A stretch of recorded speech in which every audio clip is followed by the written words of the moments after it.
Bismillahirrahmanirrahim. Assalamualaikum warahmatullahi wabarakatuh. Selamat pagi, salam sejahtera untuk kita semua. Apa kabar anak-anakku semua di rumah? Semoga anak-anakku beserta keluarga di rumah dalam keadaan sehat walafiat, selalu bahagia, tentunya optimis untuk hari ini. Anak-anakku, alhamdulillah Bapak Ibu gurumu di sekolah dalam keadaan sehat walafiat tanpa ada kekurangan suatu apapun.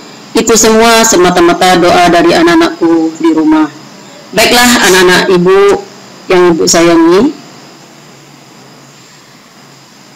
materi kali ini Ibu akan menjelaskan tentang pembelajaran pendidikan Pancasila dan kewarganegaraan untuk kelas 10. Sampai detik ini kita masih belajar melalui media pembelajaran online seperti yang pernah kamu lakukan ketika duduk di bangku SMP. Kita tetap yakin dan selalu berdoa kepada Allah Tuhan Yang Maha Esa, Allah Subhanahu wa Ta'ala, selalu berdoa semoga waktu-waktu seperti ini cepat berlalu sehingga kita bisa memulai pembelajaran kita, masuk kembali ke sekolah seperti biasanya, bertatap muka, bersapa kepada teman-teman, bertemu dengan Bapak Ibu guru di sekolah. Baiklah anak-anak Ibu, bab pertama pada pembelajaran PPKN ini Ibu akan menjelaskan tentang nilai-nilai Pancasila dalam praktek penyelenggaraan pemerintahan negara. Materi ini disampaikan oleh Ibu Joharyanti, Sarjana Pendidikan Islam.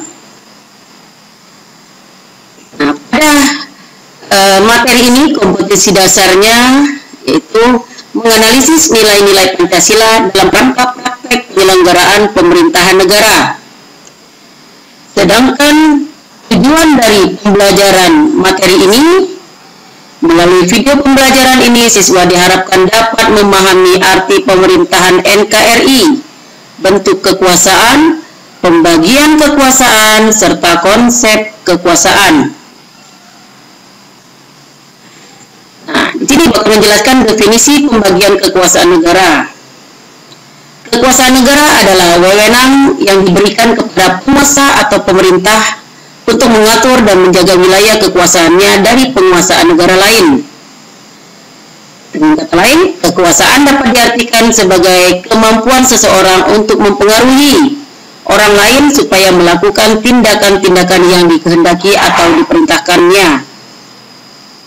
Sebagai contoh, pertama, ketika kalian sedang menonton televisi, tiba-tiba orang tua kalian menyuruh untuk belajar, kemudian kalian mematikan televisi tersebut dan masuk ke kamar atau ruang belajar untuk membaca atau menyelesaikan tugas sekolah. Contoh yang kedua, kalian datang ke sekolah tidak boleh terlambat. Apabila datang terlambat, tentu saja kalian akan mendapat teguran dari guru.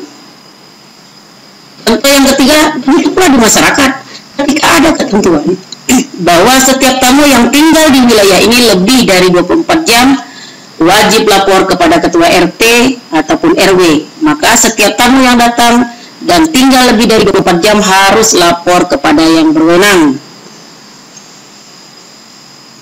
Sekarang pembagian kekuasaan. Pembagian kekuasaan adalah suatu proses untuk membagi kekuasaan terhadap suatu negara kepada beberapa lembaga negara agar tidak terjadi pemusatan kekuasaan. Pembagian kekuasaan berarti kekuasaan ini negara ini tidak memang dibagi-bagi dalam beberapa bagian. Ada legislatif, eksekutif, dan yudikatif, tetapi itu tidak bisa dipisahkan. Sekarang jenis-jenis pembagian kekuasaan negara. Pembagian kekuasaan di Indonesia terdiri dari atas dua bagian, yaitu pembagian kekuasaan secara horizontal dan pembagian kekuasaan secara vertikal.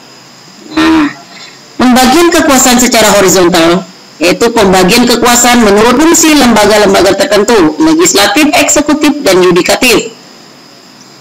Pembagian kekuasaan secara vertikal merupakan pembagian kekuasaan menurut tingkatnya, yaitu pembagian kekuasaan antara beberapa tingkatan kekuasaan. Negara Indonesia terbagi atas beberapa daerah provinsi, yang kemudian dibagi lagi menjadi tingkat kabupaten ataupun kota.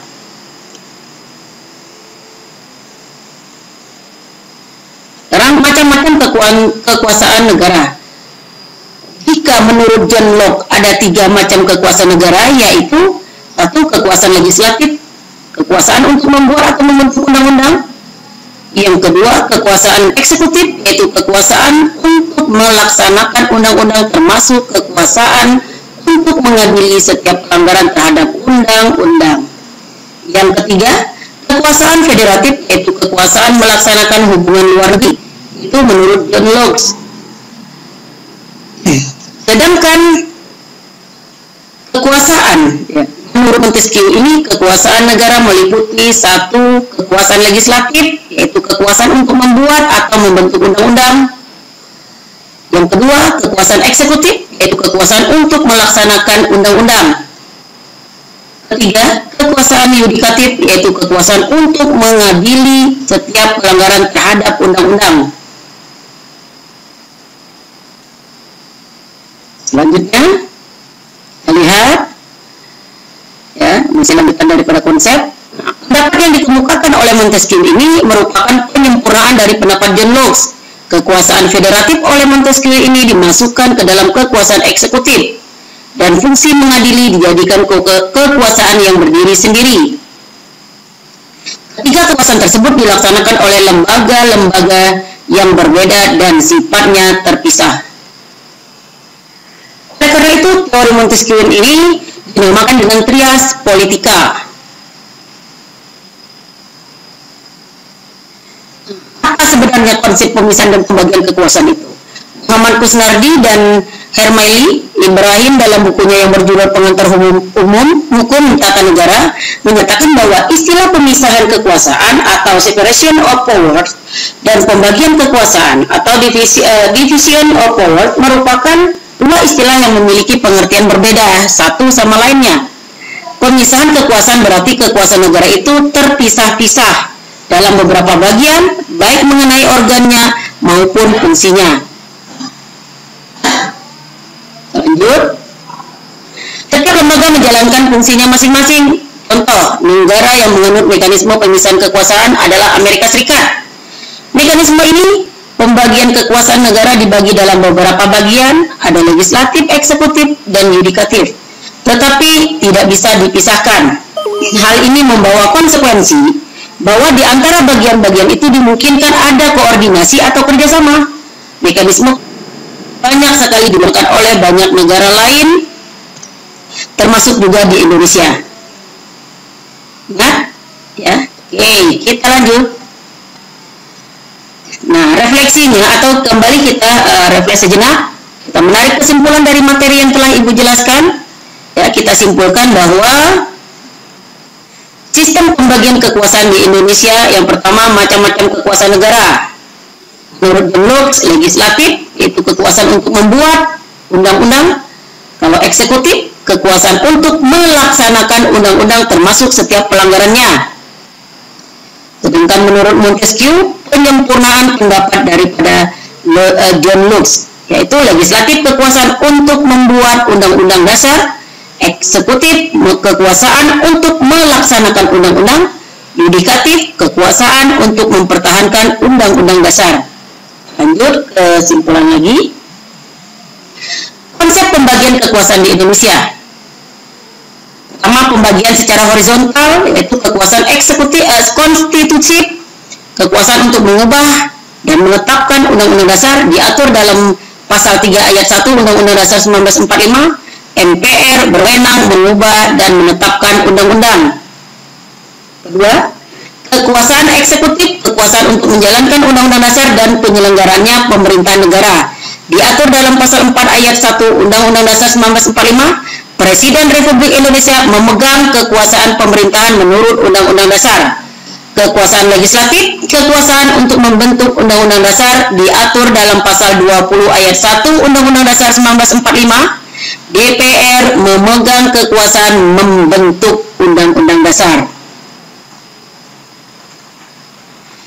Dalam kesimpulan, kekuasaan yudikatif atau kehakiman ini kekuasaan untuk penyelenggaraan peradilan guna menegakkan hukum dan keadilan.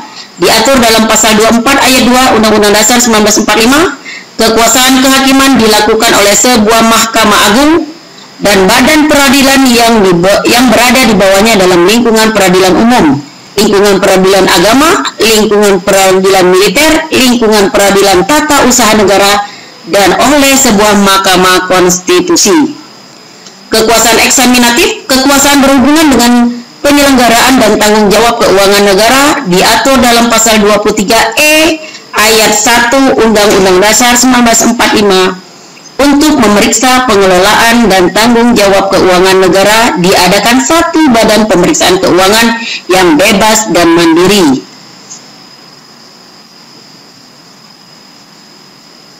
Ini anakku, kekuasaan moneter, kekuasaan menetapkan dan melaksanakan kebijakan moneter, mengatur dan menjaga kelancaran sistem pembayaran, serta memelihara kestabilan nilai rupiah diatur dalam pasal 23D Undang-Undang Dasar 1945. Negara memiliki suatu bank sentral yang susunan, kedudukan, tanggung jawab, dan independensinya diatur dalam undang-undang. Bagian B, pembagian secara vertikal. Pembagian kekuasaan berdasarkan tingkat pemerintah diatur dalam pasal 18 ayat 1 Undang-Undang Dasar 1945. Negara Kesatuan Republik Indonesia dibagi atas daerah-daerah provinsi, dan daerah provinsi itu dibagi atas kabupaten dan kota, yang setiap provinsi, kabupaten, dan kota itu mempunyai pemerintahan daerah yang diatur dengan undang-undang. Oke, lanjut lagi. Dengan adanya pembagian kekuasaan secara vertikal muncul konsekuensi asas desentralisasi di mana pemerintah pusat menyerahkan wewenang pemerintah kepada pemerintah daerah, pemerintah daerah otonom atau provinsi dan kabupaten maupun kota untuk mengurus dan mengatur wilayah sendiri, kecuali kewenangan pemerintah pusat, politik luar negeri, pertahanan, keamanan, justisi, agama, moneter, dan fiskal. Ditegaskan dalam pasal 18 ayat 5 Undang-Undang Dasar 1945, pemerintah daerah menjalankan otonomi seluas-luasnya, kecuali urusan pemerintahan yang oleh undang-undang ditentukan sebagai urusan pemerintahan. Baik anak-anak, tugas buat anak-anakku sekalian, lakukan identifikasi terhadap tugas dan wewenang setiap lembaga negara yang tercantum pada label di bawah ini, kemudian lafalkan atau dihafalkan. Kirim jawabannya melalui WA Ibu di nomor 0813 733 25 300. Anak-anak Ibu cukupkan sekian materi PPKN kita pertama hari ini. Mudah-mudahan apa yang Ibu sampaikan mudah dicerna oleh kalian, mudah dipahami oleh kalian. Jika anak-anak belum paham atau sedikit mengalami permasalahan mengenai pembelajaran hari ini, silakan WA di nomor pribadi Ibu yang sudah Ibu sebut, ya. Mudah-mudahan diberi kepahaman, kemudahan, dan kelancaran oleh Allah untuk kita hari ini. Apa yang Ibu sampaikan dapat kita pahami semuanya. Ibu ucapkan terima kasih.